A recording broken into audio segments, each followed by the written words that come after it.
Hi, I'm Martin, and this is Western Culture Explained, brought to you by the Taichung Keda Language Center. Today we will talk about an American who has had a big influence on Taiwan's politics and government. No, I'm not talking about Sun Yat-sen. He was never an American citizen. I am talking about Henry George. Henry George was an American politician and writer. He was born in 1839 and died in 1897. He grew up in Philadelphia in a religious family. At 14, he finished school and became a crew member of a trading ship. He sailed around the world before returning to America and getting a job as a typesetter in San Francisco. In 1861, he married Annie Corsina Fox, an orphan from Australia who was living with her uncle in America. They were happily married and had 4 children.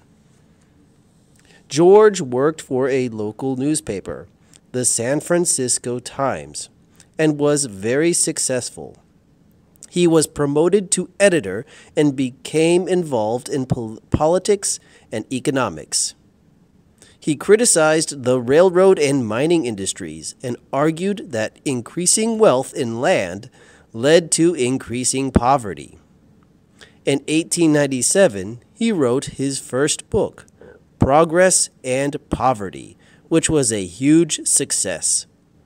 In that book, he claimed that the main cause of poverty was the unearned wealth of monopolists and landowners.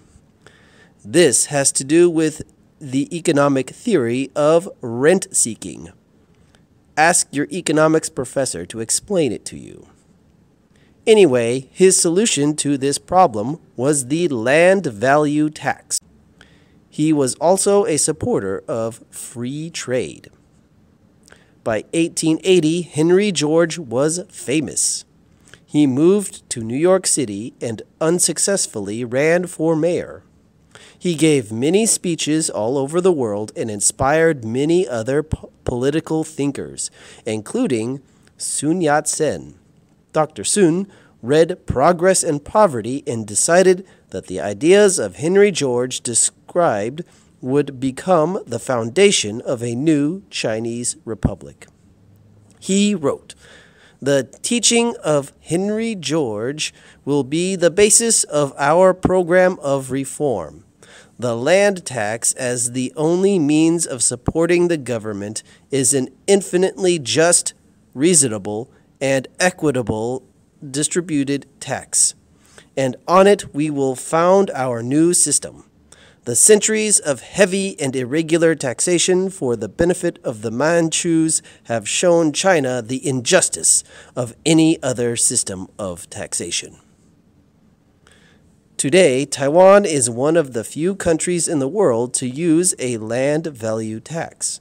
Taiwan has also used other ideas from Henry George, such as the nationalization of mineral wealth and natural resources. Taiwan is also a very successful trading country. Exports are an important part of Taiwan's economy, and the Taiwanese people have prospered thanks to access to global trading networks. A fair tax system and an open economy may be Western ideas, but they are applicable anywhere. Now let me tell you what I think about Henry George. He grew up in an era of rapid economic growth in the United States. And also he lived in an area that was growing even faster than the rest of the country, California. Now, the development of the Western states is a little bit different than the Eastern states.